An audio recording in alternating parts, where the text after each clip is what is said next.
Salut, c'est Anaïs Despéris. On se retrouve pour un épisode spécial de Fait tourner en collaboration avec l'AIS35. L'AIS35, c'est une association pour l'insertion sociale depuis 1966 qui s'adresse à toutes les personnes en difficulté de logement ou d'insertion. Elle œuvre également en lien avec la justice par son service d'action sociale près des tribunaux de Rennes et de Saint-Malo. Aujourd'hui, on est avec Lucas. Je te laisse te présenter. Bonjour, je m'appelle Lucas, j'ai 17 ans, j'habite à côté de Rennes. Je suis étudiant dans un centre de formation.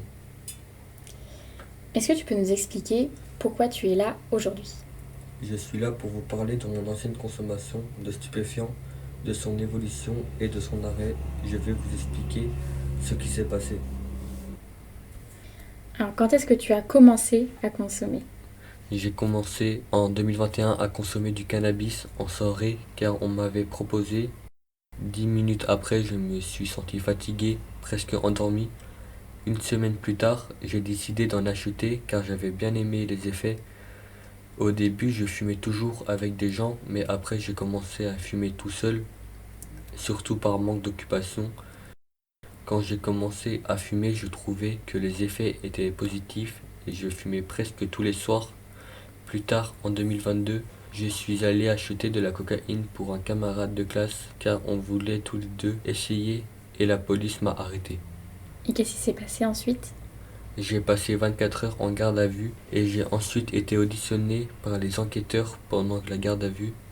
J'étais stressé, je repensais à ce qui s'était passé et ce que mes parents allaient penser et me dire quand ils me verraient.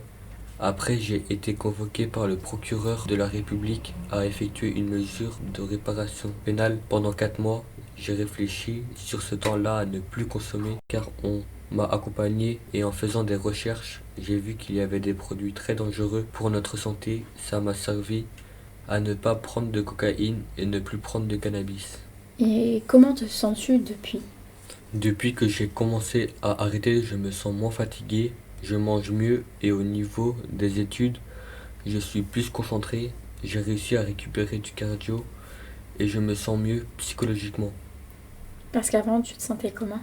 Je me sentais ailleurs, ça me faisait rire pour rien, ça me faisait perdre la mémoire, j'étais souvent déconcentré et ça coûtait cher. Je me dirais que c'était une bêtise de commencer à fumer. Je regrette d'avoir acheté et d'avoir voulu tester la cocaïne. La santé est super importante et quand je me vois maintenant, je me dis que je n'aurais jamais dû essayer. D'ailleurs, j'ai repris le foot avec mes potes et j'y vais toutes les semaines. Depuis que j'ai arrêté de fumer, j'ai mis de l'argent de côté, je me suis fait plaisir, je me suis acheté des vêtements, tout ça. Merci d'avoir participé à ce podcast et d'avoir parlé de ton expérience. Est-ce que tu veux dire quelque chose ? Merci, à bientôt, au revoir. J'espère que cet épisode spécial en collaboration avec l'AIS35 et Lucas vous aura plu et on se retrouve bientôt avec une toute nouvelle saison de podcast. Restez à l'écoute!